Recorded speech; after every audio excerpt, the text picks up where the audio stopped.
What's up, people? Welcome to this episode of the By the Hood podcast or webcast because I don't know how you're consuming this content. I'm your host as always. My name is Jimmy. And as we start off every episode, that's with gratitude. Just want to say thank you to all of the students from By the Hood University, as well as the youth in our By the Hood ownership camp. We appreciate all of the support, and to anyone who supported us in any way, shared any of our content, like one of my memes, whatever it is, we just want to make sure we show you love back and say that it's all appreciated. As you know, our platform is designed to highlight brothers and sisters who are doing amazing things and building businesses and just putting out positive energy into our community. My brother Corey's not here today. He's out actually working with some students.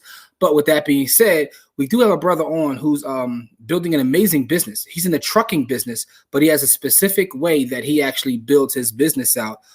We just recently spoke on a panel together over the past weekend. And after I saw him speak and tell a story, I said, man, we have to get you on the podcast to share your story with our audience, man. So without further ado, I want to welcome the brother Sherby on. How are you, good brother? I'm doing pretty good. Thank you, Jimmy. Thank you for having us on.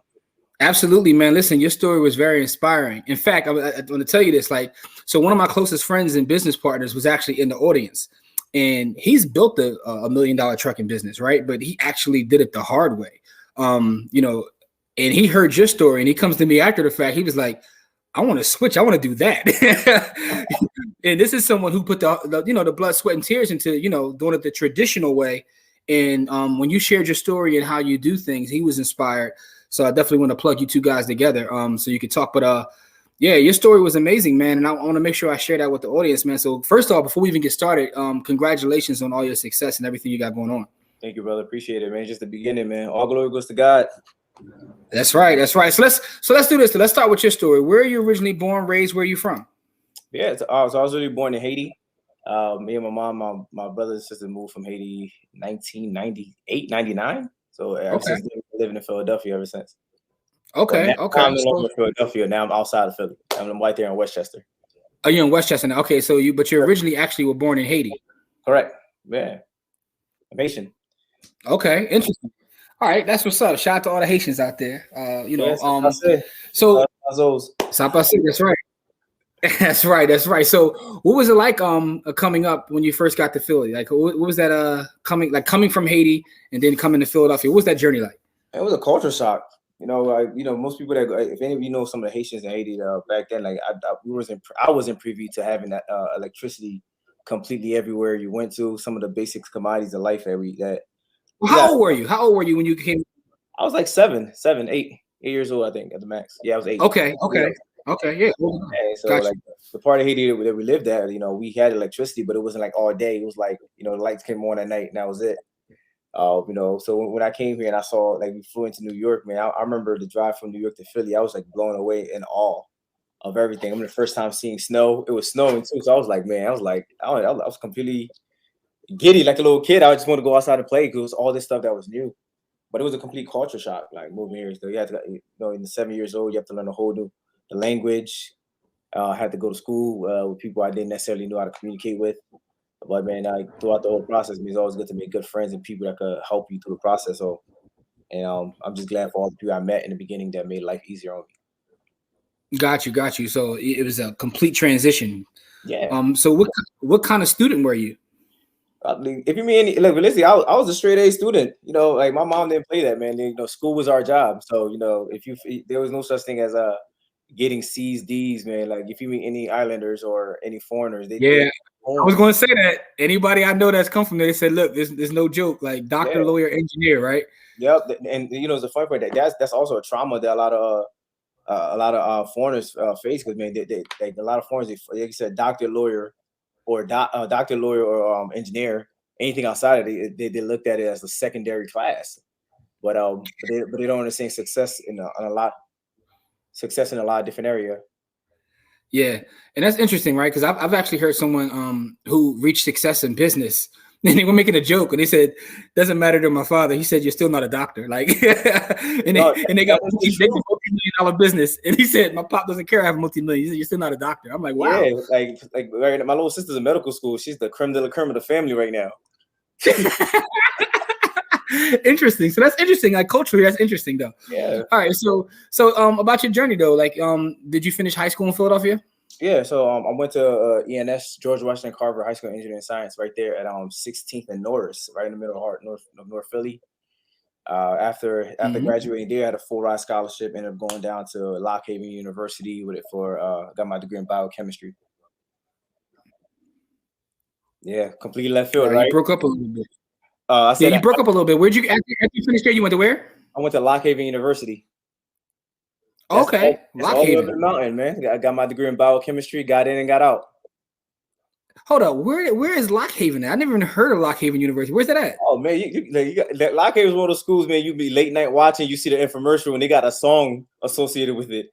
But Lock Haven is up in the Poconos, right off of Right. I-80. Like it's Oh, up got you. Williamsport. It's not Little Romeo School though, right? It's not No, a ice. All right, got you. But but it's up in the Poconos, man. okay, got you. So you said, well, so you were on your way to being a doctor then, right? Yeah, so I started off pharmaceuticals. So I got my biochemistry, got into pharmacy school. Didn't necessarily want to keep going. I walked out. It's just I believe in there's a million ways to get the same lifestyle, and me being a Mm-hmm. doctor, $200,000 in debt, and for something I didn't want to do, it would have been like a waste of my time because I was work at that time while I started my first semester there. I started work. I was managing 2 pharmacies in Philly. And then, in the process of working there, like every day, the mundane, the day, I remember we got robbed a couple of times, and I was just like, you know what, man, this not worth it. I like that saying. It's a million ways to get the same lifestyle. I like that. Yeah, you just gotta find what works for you. So how did you get into entrepreneurship? So what was that like transitioning from, being working in a pharmacy, managing multiple pharmacies? What was that transition into entrepreneurship for you? So my first introduction to entrepreneurship was a friend of mine, Renaud. He introduced me. He at the time when I came out of college, I was working at the store, and he was building a multi-level marketing company business called Amway. So to Okay. this day, I'll give thanks and appreciation to everybody. Like I said, man, I like if you ever see a turtle on a fence post, the saying says they didn't get there Mm-hmm. by itself. No turtle can climb a fence post. Somebody picked it up and put it there, right? So that's why I Yep. always say that everything that we have is I've always people that pick me up and put me in certain places. So when I came out of college, my friend Renaud introduced me to a couple that just poured into me and poured into me as far as the entrepreneurial mindset. Man, they started giving me books, CDs, audios, man, taking me to conferences. Because entrepreneurship is not just work; it's a mindset, it's a thought process. So man, it took a while for me to flush out all the work mentality that I had because I knew how to work hard, and that's what my parents taught me. If you meet anybody, that's what your parents teach you. But when it comes to business, it's a different type of work. So in Yeah. that process, I was literally able to learn how to think for business, how to learn about business, how to communicate. So they gave me they poured into me and they changed that. They put the vision in front of my mind as far as I could buy my freedom because like I just thought making 200 grand a year was the goal. Making Mm-hmm. $100,000 a year as a doctor, pharmacist was the goal, but that making $100,000 a year, $150,000 a year, paying all these taxes and still working 50, 60, 80-hour weeks for somebody else wasn't gonna be the lifestyle that I really wanted. So as I got around them, I started seeing the lifestyle that some of their mentors provided, and I got a taste of the hunger. Is Okay. that one of those things when you don't know, it's okay that you don't know, but the moment that you've seen it, you touched it, you've seen somebody else achieve it, there's no excuse Mm-hmm. to go out and do it. Got you. So that's man, that's why representation matters and someone taking you under their wings. So there's a couple things you did there. You talked about mentorship for one, Yep. Which is very important. Having a mentor and having someone to kind of like give you the game plan in terms of what to do. Yeah. So like now you're very successful in trucking, but you have a unique approach to trucking. That we talked about. How did you make the transition from like managing multiple pharmacies and to getting into trucking? Like, what was that journey like from, starting your career and you thinking that's the way that, you want to go, have that career, make the money, and then transitioning? Yeah, the transition for me was pretty simple. My needs and wants changed. At first I was in the process. I wanted to make more money, but then as I started being in a relationship with my wife, my kids, and myself, it became I need more time. Money. When you answer the money problem, the challenge that most people don't have is time. What's the point of having millions and millions of dollars if you have the time to spend it with the people that you want to do? So I was making money, but I was giving 50, 60, 70 hours a week of my life away for it. And then, and in order for me to buy back my time, I needed more money. Okay. So it's kind of productive. So that the only person that I know that was going to be willing to give me that was myself. Nobody else is going to give me that. So in the process, man, so I thought, you know what, maybe I could find a job, work from home. So I transitioned from working in a pharmacy, went to IT, but that gave me a little bit more flexibility where I could travel and do things take my laptop where we can do stuff. But that required a lot more time too. And then I still didn't have the time that I wanted because, the more money that job pay you, the more ownership of you that they really have. Mm. So let me ask you this though. So what was the first thing you did? Like, how did you get into, like, where did trucking come in? Oh yeah, so at that time I was sitting out with Herman. I was hearing about that's this when they were doing a lot of real estate stuff. And he was helping with the business credit. So I knew Herman since I was like 9 years old. As I was a kid too. He was the youth leader of our church of the Haitian Coalition. Okay. So me and him sat down on Panera Bread on City Line, and he was helping me get my business credit together. And then we were asking about how to help me purchase my first property. And I've learned, man, whenever you're around people that's more successful than you, should ask a lot more questions. So throughout the process, I'm just like, hey, dude, tell me what's some of the new things that you got going on. What's the next step for you?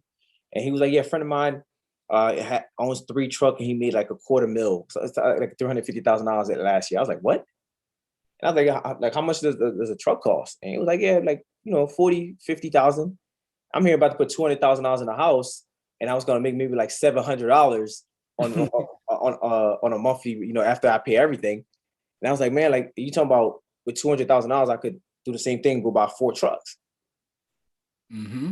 So when I heard that, I asked him to connect me with his friend, and his friend at the time was in the process of he just had a son, and he was on the road. He was driving physically, so we never was able to get together. I'm a person, man, like I'll say this all the time. I'll take somebody with knowledge, with ignorance on fire versus knowledge on ice. What that means, man, I'll take somebody that don't know everything, but they go out and put the work in, just have pure excitement and figure things out through the actual work, versus somebody that sit here and get all the details and they get what's called constipation of information. They have so much detail to second guess everything that they do. Sometimes you could be overeducated in something and get stuck with the education. So, man, I was impulsive. So I literally went online. I put a status out. Hey, listen, man, if you know anything about the trucking, let me know. Let's talk and let's figure something out. So, man, I was taking people out to lunch, to dinner, like just asking them questions about how to get to the trucking industry. But the truth of the matter is, a lot of them were workers. They were drivers. None of them understand the business side of it. So I'm like, I'm not gonna go behind a semi. And so I literally 2-3 years go by, a friend of mine that I went to church with. That's why I always say, man, there's always a bigger hand in play. Like, who would have thought that God always has a plan? I went to church with her when I was a kid. She got married and moved down to North Carolina. Her husband is a pastor and also started his own trucking company that he was running with like 10, 15, 30 trucks. Wow. So she emails me and send me a DM like, hey, you might want to talk to my husband. She told me this like on the third, she told me like on Wednesday. That's that same Friday or that following weekend, we flew out to North Carolina. So I sat down with them. I started asking them how to do things. I told them straight up, look, man, I know you already got your company running. You got the logistics. Here's what I want to do. I want to be more on an investments firm. I want to be like, what if I got the truck? Because I was hearing about owner operators, people that own their own truck, but they drove it themselves. That's essentially you buying a job. There's nothing wrong with it. You're still a business owner. That's not wrong with it. But I didn't want to get a CDL. So I told him, hey, what if I bought the truck and then you help me staff it and you could run it through your company and you could just charge me like an owner operator. The owner operators get paid like 10, 15%, whatever it is, to that company that they work with to keep them running, to run under their authority, their name. Where now I'm actually in the trucking industry. I'm not taking on the risk. All the risk is not on me. I might take it as far as like maintenance and breakdowns and stuff like that. But as far as like the insurance was under the company I ran with. DOT compliance under the company I ran with. IFTA was under the company I ran with. So all these headaches of running a full corporation, I could outsource it for 15, 20% of the income, where I have a profession that's already been doing it. Man, I'm okay with paying people for what they're good at. So I sat down with them. I got impulsive, went out and bought 2 trucks for $30,000. I was like, man, there was 2 trucks available. Man, we bought 2 trucks for $30,000. I was like, yo, let's go. I'm like, if he made $250, I'm like, if I get 2 trucks, man, that's at least $120, $130. Man, I'm like, I'm ready to quit and walk out my job. But you learn. My first year, man, I got a licking. I got a licking. I paid my dues. I tell people, man, that's what mentorship is for, man. Mentorship is try to keep you from paying all those dues because somebody already paid it. Somebody already paid it. See, I got into it and got excited. I had somebody I could work with, but I didn't have mentorship. It's a Gotcha. difference having somebody you can work with in mentorship, advice and mentorship. Big difference. Big difference between advice and mentorship. Yeah, I like that one too. And you dropping bars today, man. You said a couple things right there. Ignorance on fire versus like all the knowledge on ice. I like that one too. So let me ask you this question, right? So what made you even like come up with that play, right? Because most people who get into the trucking industry, they know I want to own, I want to do this, I want to do that. Like, how did you even put that whole play together where I don't have to take all the risk? I could just sit back here and make the income and pay. Like, what made you even think of that? Well, essentially, I wanted to find a way to make it passive. I'm pretty sure I'm not the only person that's done it, but they probably did it probably before me to have this. There's a lot of people that do this now. Yeah. But it's just that I'm probably one of the few people that actually offered it to help other people do it. That's why people didn't hear from me, because people do it themselves. Because like the owner operators were doing that already. We just didn't know if we thought we had to operate and be in the truck to do it. Yeah. I'm like, but what's the difference? If I own a truck and I hire a driver to go do it, and I'm the owner, I'm getting paid. That's a win-win situation. So like, I wanted to find a way to keep to do the least amount of work possible with the trucking piece. I wanted to do like real estate was. You know, you get your property, you do the work, you set it up, get up and run, get your tenant, and then you pass off that property to a management company, and you get paid. Anything that happened, don't call me, call the management company. The management company can take care of any breakdown, maintenances, all that stuff. They collect your pay, and you just get paid as the owner of the building. So I was like, yo, what if I could do that with the trucks? Gotcha. That's what it is. What if I could do that with the truck? Buy the truck, set it up, get up and running. You deal with the management company, and I just get my money. If a breakdown happens, management company take care of it, and then it makes life a little easier on me, because I understand this, man. I like a lot of people hear about the Grant Cardone 10X rule, right? And my mentor said something to me a long time ago. Like I said, like everything I've done, man, it's because I've had people in my life that's put me on. To this day, I'll always tell them thank you. As a couple named Lamar Danielle Jones, I worked in the built the Amway Corporation with, and they put a lot of thought process in me to help me with it, right? And he always said, man, you want to find a way to get 1% of 100 people's effort versus 100% of your own effort. He's like, well, that's crazy. He's like, when you put 100% of your own effort, if something happens to you, if you can't physically work, what do you get? What's 100 times 0? Yeah. Yep. 0. But if you get 1% of 100 people's effort and 15 people don't show up to work tomorrow, Still get 85%. It's not hard to get 1% from people. So I looked at it like this. I was like, if I'm getting to the truck, and I'm like, yeah, listen, I'm not gonna be the person that's gonna be all up in it. If I could make, I was lowballing this. This is the beginning. I didn't know how much money really could be. I was like, listen, if I can make $500 a week from each truck, I got 2. That's $1,000 a week, $4,000 a month. That's a good passive income from a $30,000-$40,000 investment. Because I remember I told you that's amazing. That's amazing returns. Exactly. But I didn't understand all the risks and all things that come with it. But that's how I looked at it. I'm like, if I can make $500, I'm a 10X it. Yeah. I'm gonna get 15, 20 trucks. And then if I'm making 500 for 15, 20 trucks, and I don't have to do the day-to-day operation, I'm not worried about all these stuff. I'm not on the phone. I'm like, I'm okay getting, you look 500 times 20, that is $50,000 a week. Well, let me ask you a question. In that first year, what was the biggest mistake you made? I bought 2 trucks thinking like I got excited with the $30,000. Okay.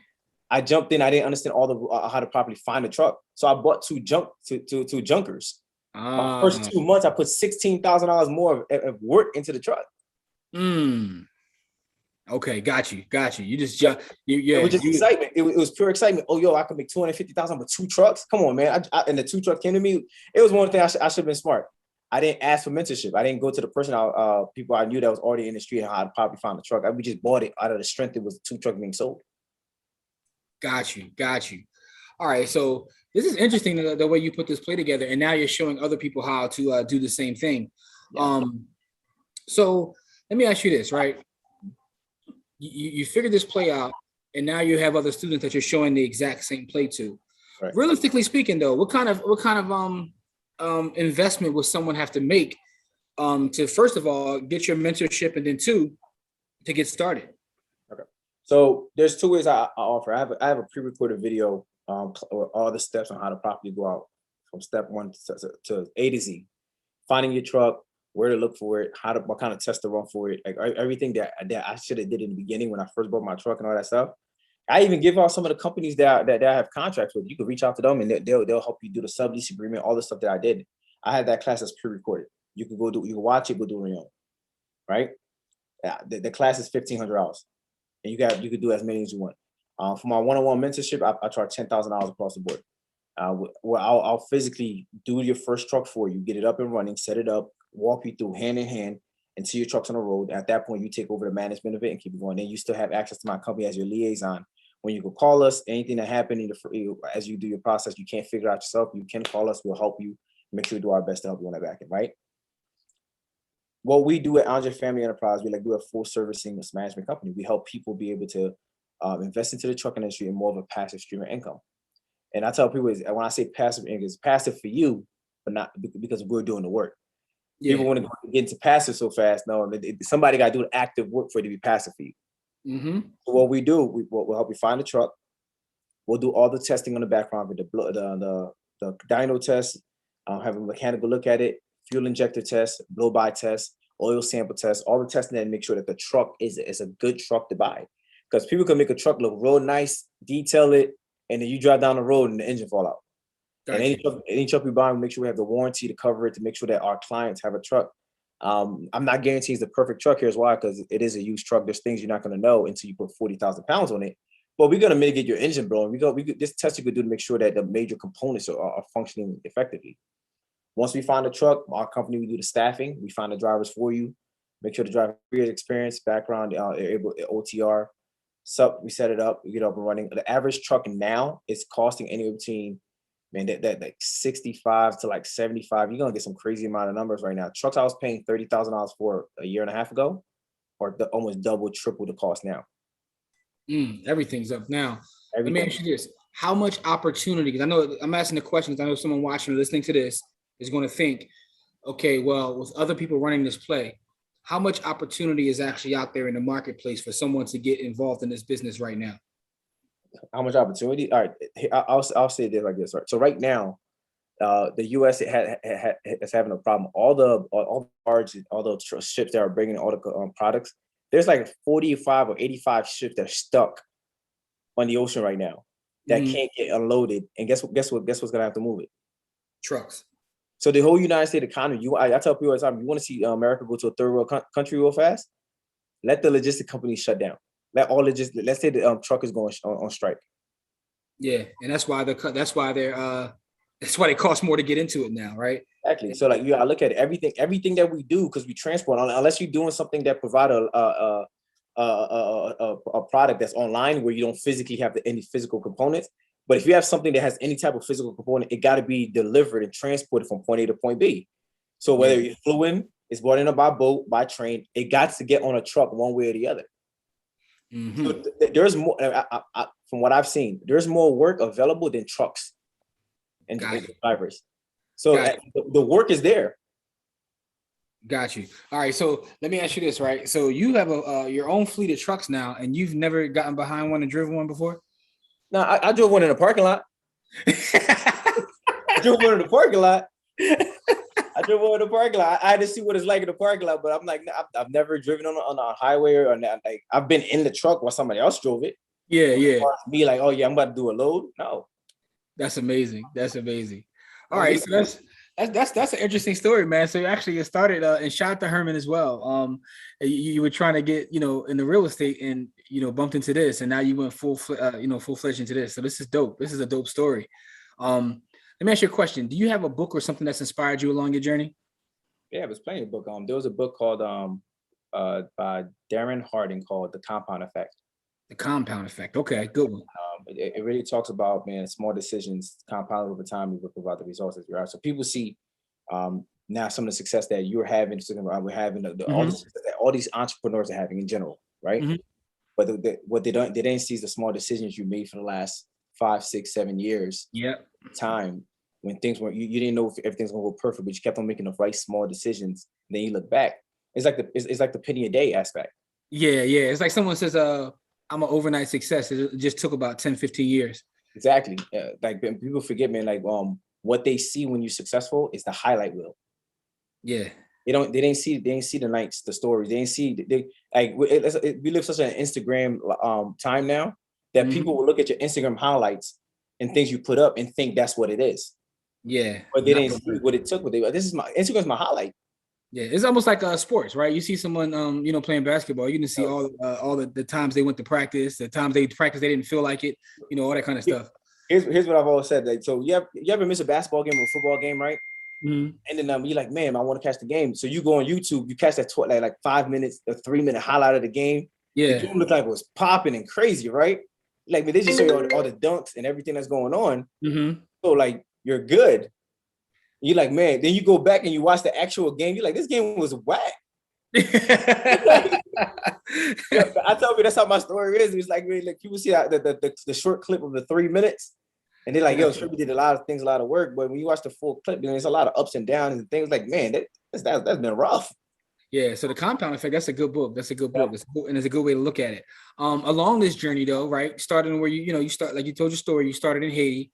You got over here, you told, and your story is amazing, right? So, you thought you were going to pharmacy and then you end up in entrepreneurship. But along this journey, what do you think has been like the biggest hurdle or something that you had to overcome to get you to where you are today? And understanding that success is trauma too. Ooh. Oh, explain that one.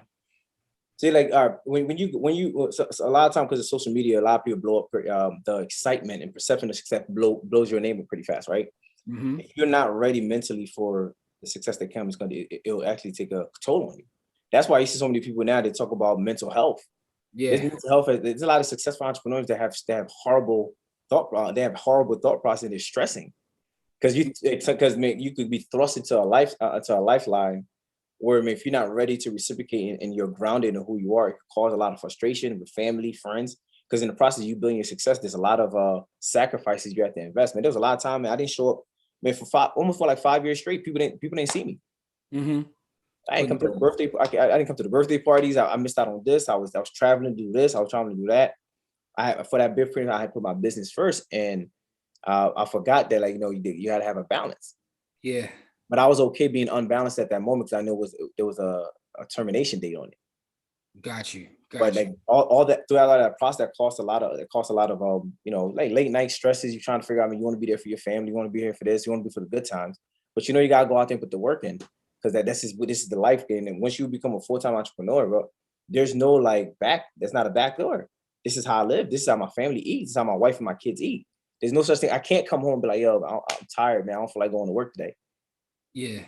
It's interesting you say that, right? I was just watching the new Kanye interview on Drink Champs, right? And he's in there talking about, being a billionaire. But it's interesting how I'm watching this and he doesn't seem happy. And I was telling someone, I was like, this is funny how this dude is worth billions of dollars, but somehow I still feel sorry for him Yeah. watching him talk about it, right? Yeah. Because he doesn't seem happy, right? And so there's like a disconnect. And I kind of get what you're saying about, As an entrepreneur, you got to figure out the balance. You got to figure out how much of yourself you're going to give to other people and businesses, and make sure you don't give just leftovers to your family and yourself. So it took me a while to figure out that balance and learn how to do that for myself. And then one of the craziest things as entrepreneurs that we, especially when we are people that provide products, we don't know how to say no. Like, we literally put a lot, like, in the beginning when you start building your business, you helping a lot of people, help teaching them this, teaching them that. Yeah. I've put a lot of people's well-being a front of minds to make them happy, make sure that they're good and they're making money and all that stuff. And the same thing on the back end, I got to figure my things out. So I had to learn balance. Like, no, like, man, look, not all money's good money. Thank you. I And you're appreciate right, it. man. Come back. It's like in the beginning. I feel like you're talking to my spirit right now. I relate to that, man. Damn. In the beginning, man, like, I said yes to anybody and anything that wanted to come on that wanted my help, and I was just giving myself away because I like, man, that's what I gotta do. I gotta build my name. I gotta get me here. I gotta get me that. I'm like, man, like, it got to a while. Those people didn't appreciate that, because here's why I noticed those same people, they only care about their finances, their money. They You know ain't what? like, It's a great conversation because I think a lot of times in business we focus on the money so much that we never think about what true happiness is. exactly. So, like, I had to get comfortable with just saying no. Like, no, I'm good, man. This is how I'm gonna take care of myself.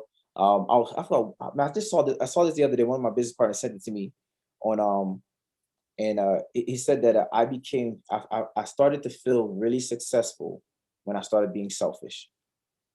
And I was like, that's weird. What do you mean by that? He was like, man, like, you spend so much time giving yourself away to certain people. You actually, sometimes as a business owner, it takes you longer to get to your pinnacle of success for yourself, where you felt like you could step back and breathe because you've invested so much in so many other people. You never took the time to build your foundation for yourself. See, that's why I said that Instagram success, where you could literally post a product tomorrow, one person give you a like, and then next thing you know, you're a guru to a million other people, and people run with that. I'm like, yo, like, bro, you like you said, man, you was just on the street the other day. Like, get yourself out the street. Some people they're playing the facade because of Instagram. There was that instant gratification. Yeah, that social media is dangerous, bro. It's very dangerous. Great. It's great. It provides a lot of help, but man, like, it gotta be done at the right time with the right mentality. You gotta be fortified mentally in yourself and put yourself in a better position before you go out there and give the world. Like, man, in the beginning, here's a perfect example. So, as I started, when I first started this, right, the trucking, I was doing it for myself only, me and my friend, me and my 4 friends, and we were building it. It took me 2 years of losses before I finally got it right. Okay. But I would not change those 2 years. I paid my tuition. I understand the good, bad, and ugly, and other things that I messed up. So then when I got to the point, I started offering it to people. I didn't offer it to people. My first few clients that I did, my Andre Fan I started working with was actually Herman Dulce and his Rock Boys. If you ever seen him and all his guys. So I was managing their trucks first. They were my first client that I managed the trucks for them. And I learned through that process, the fail, the good, before we even opened up. So I didn't start offering like mentorship, offering people opportunities to get into the trucking business or me managing their trucks for them until January of this year. Got you. So it was 2.5 years of learning and failures and all that stuff before I even thought about getting involved with people. But like in that process, what do you think is the biggest lesson you learned in the trucking business? Like, I know you talked about the mistake of just buying trucks. Is that the biggest lesson? Or what do you think is the biggest lesson you learned these last couple of years about that industry? And it requires money for you to keep your operating, but you got to treat it like a real business. You can't treat it like a side hustle. There's a lot of business you can get into and treat like a side hustle and you get away with it. This is big boy. Right. So I see that same thing happen in real estate, right? Where folks keep it very simple. People don't put up reserves. They just ball out on their money. So is that what you're talking about in trucking? 100%. Because like, here's what it is. Because so I tell people that as anybody sit down with them, I'm gonna help you get your truck up and running. I'm gonna manage it for you. I tell you, man, the industry, you hear me say this, man, the industry is a high risk industry. There's a lot of money you can make, but that industry is gonna ask for that money back. So if you have a truck and you're running a truck, you're making 10, 20, 30,000, whatever it is you're making, just know 3-4 months down the line, it's gonna ask for that money back. You got to invest in, it's your baby. You got to invest in it. It's a truck. So the more you run it, the more money you make, the more damage you're doing to the truck. So you're going to have to put the money back to keep it running, right? So I tell people, treat yourself like a real CEO. Man, you want to get in the trucking industry, man, get your money. Like my mentor told me this, man, like most millionaires and billionaires live on a quarter of their income. I'm like a quarter of your income. Like if you could find a way to live on a corner of the income you take on a 30-day basis, that means that anything happens, you have 4 times what it costs for you to live. Yeah. So I'm like, all right, well, so you know what? So if you're making $5,000, $4,000, like let's say your truck brought you $4,000 this month, right? You don't have $4,000. You have $1,000 for you to do whatever the heck you want with it. The other $3,000 should be going to a savings account, escrow, backup, for whatever it is. Let that money pile up. And then here's what you do at the end of the year. Let's say your truck runs for 12 months straight, no breakdown, like it's not down, right? So that means you made a $12,000. You pay yourself like a real business, pay yourself 25%, put yourself on payroll for $1,000 a month. That's a good passive, right? That's one truck, but you're saving $3,000 a month. At the end of the year, if you save it, it's $36,000 you have in a savings account for life, with breakdowns and all that stuff. At that point, you look at the escrow and the reserves you have. Write yourself another 25% check as a year-end bonus. So you hear the CEOs that's like, you know what, man, this CEO of this company, Fortune 500 company, only made $300,000 last year. That is true. He got paid on a salary month to month, $300,000 for the year. But at the end of the year, his year-end bonus, $5 million. $5 million. So that people need to learn how to treat themselves that same way. Even in real estate, I think they should do the same thing. You're absolutely right, because I noticed that through the pandemic. I was shocked at how many of my colleagues didn't have reserves. And I recognized that a lot of them are like, they own real estate, but they're still living check to check because they're spending that money as it comes in. So that's when they come in. So that's why I tell people. So if you live on a quarter of your income, you treat it like a real business. Don't get in this like it's a game. It's a real business. You can make a lot of money with what you can require. So a lot of people I was helping making money, They'll go 3-4 months, no breakdown, no maintenance, no nothing. Month truck is running. They're bringing in $6,000-7,000 a month. And then bam, a $6,000 breakdown happened. They're like, yo, man, I gotta sell my truck, man. I don't got the money to pay for it. I'm like, mind you, I'm sitting here, I run their profit and loss statements. I'm like, yo, I just help you make like $18,000 in 3 months. Yeah. Like, I'm not stupid. I see the numbers, I see the wires I sent you. How don't you have $6,000? Then I go on their Instagram. They got the Rolex. Dubai. Like, they doing all this stuff. I don't like, you know what I mean? People's lifestyle is their lifestyle. You do what you need to do. Yeah, understand. But treat your business the way you need to treat your business. Yeah. Oh man. Right. So that's some game right there, because I think that applies not just to trucking, but to life, whatever you're doing. That's one of the mentalities I learned from my mentor. Like, in the process of me and my wife, we was able to get debt free, right? I actually did a podcast with Herman. We talked about that. And in order for us to get debt free, we had to, like, at the time, me and my wife were working our jobs. We had to live on a quarter of our income so that we could dump all our money into our debt. So we got our debt in a year. We paid off her student loan, my student loan debt, paid everything. We were debt free in 2017. My wife was 20. Wow, she was 22, 23 at the time, and we was debt free. Nice. That might not be everybody's goal, but I didn't want to keep paying student loan. Every people that's making all this money, it's like they're like 60 years old, still have student loan debt. I'm like, yo, come on. Yeah, that's admirable, man, to knock that debt off like that. So as you're building this out, right? So now you got your own fleet, you're helping other people set their fleet up, you're doing some management as well, mentorship as well. What does the future hold for you? What are some of the things that you're looking to do in the future? Are you looking to do anything outside of trucking, or just build this up as big as possible? Yeah, so my goal is to get our management company to be the largest management company in this area in the Northeast. Like, I'm not looking to get into being a trucking company. If I even start my own trucking company where I actually have my own MC on myself, that would be strictly for me. Like, I'm not doing this for me to put, like, I'm just gonna do that for me, just for the fun of it. I want to grow our Andre Family Enterprise Management to one of the largest fleet management company. There's company out there that managing 300 trucks. We're only at, like, right now, we just hit the surface of like 42 trucks. So our goal is to get it up there. Hey, man, listen, that's amazing. You said 42 trucks under management? Yeah. So, wow. Congratulations. Thank you. So our goal is to get it to the next batch. The next batch to grow it. I definitely want to start now that we're things are settling down. I want to get back to the real estate, because I tell people, I'm like, no matter what you do, you should at least get into real estate, own some type of real estate, because that's real money. Yeah, land. Yep. People gotta remember, like, back in the day, like, that's the real tangible. To this day, kings and queens, and you can go as far back, biblical times. Land was what's passed down from generation to generation to generation. Yeah. Not even the wealth, not even the cash that they had. It was the land, because when you have land, you have tangible. You have something you could build on. You have something long term. So I want to take the money I make from the trucking and get into that. Be able to tap into that. I do some investment in you told me to get off Robinhood, so I'm about to get off Robinhood. I'm about to get off Robinhood. It's funny you say that, right? So Eric, I don't know if you're familiar with Erica Williams, Erica Classy Climb. She's an entrepreneur, but she's gotten the trucking game too. But she was in our podcast. One of the things she said all roads lead back to real estate. And I agree with her. But she said that she got into trucking to get the income to buy more real estate. And I was like, okay. I was like, interesting. So yeah, all roads lead back to real estate. You got to, man. And then like I just seen that, because here's why. Because my trucking company I could run as much as I want, right? I could build it. My son's name's on it, my daughter's name on it. This is their company if something happened to me. But that don't mean that company's gonna be around after I die. Mm-hmm. Yeah. They could run it to the ground. But man, if I take that money and we buy 150 acres in the middle of North Philly, or in like wherever it is, it's kind of like you could literally sit on that money. You don't gotta do nothing. Just let the land be there, and let the land collect for you.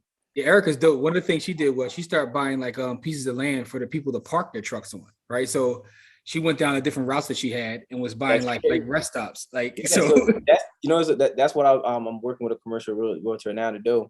I want to start to vertically integrate my involvement in the trucking. So now we got trucks that's running. I want to tap into like finding a trucks land where we could park the truck, do parking, but I also have a shop there. Got you. So you look at them and those trucks being parked there. Whenever they come home, they park it. Small maintenance, detail stuff that they need to be done. Boom, you're parking here anyway.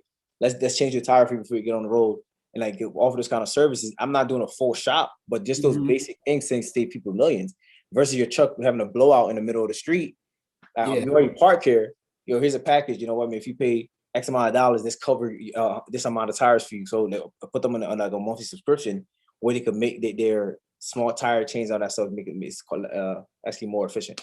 So like now you're talking. Like, okay, so you got some ideas, man. I'm looking forward to seeing what you build out there, man. So congratulations on all your success. And I look forward to seeing just how big you grow this company, man. But thank you for sharing your story with our audience, man. This has been pretty dope, man. And your journey is amazing, man. You lived the movie coming from Haiti into finding what you're doing now. Yes, sir. I thank God. I thank my parents for doing the sacrifice and what they did. And I just thank everybody that's played a part in helping me move forward, man. Like I'm not gonna start naming names, but they all know who they are. Because I tell people all the time, the success that quote unquote Andre Fan Plaza has done is not for me. I'm a representation of all the people that stand behind me. They just let me be the face. So I thank y'all. Yeah, it's important to say, man. There's no such thing as anybody. I've never met a self-made millionaire, right? People say that all the time. That's the dumbest thing. You had help somehow. Yeah, everybody has to. You have to, right? 100%. Like you might have put a lot of work in, but yeah, you're right. Absolutely, man. So listen, for our audience out there, make sure that you check out that everything the brother has going on. I'll leave all the links to his products as well as his Instagram. Make sure you give him a follow, shoot him a message, and let him know you heard this episode. But also just see how he builds the business out. And if you're interested in getting in the business, make sure you get in contact with him as well, because he does offer mentorship. He shows you how to get into the trucking business, man. But again, much continued success, man. I appreciate you for your time, and thank you so much for sharing your story with our audience, brother. Thank you, brother, for having me. I appreciate it. Absolutely. And to our audience out there, as we always say, it's not about how much money you make. It's about how much you keep. Game elevates, and we shall see you guys in our next episode. Peace.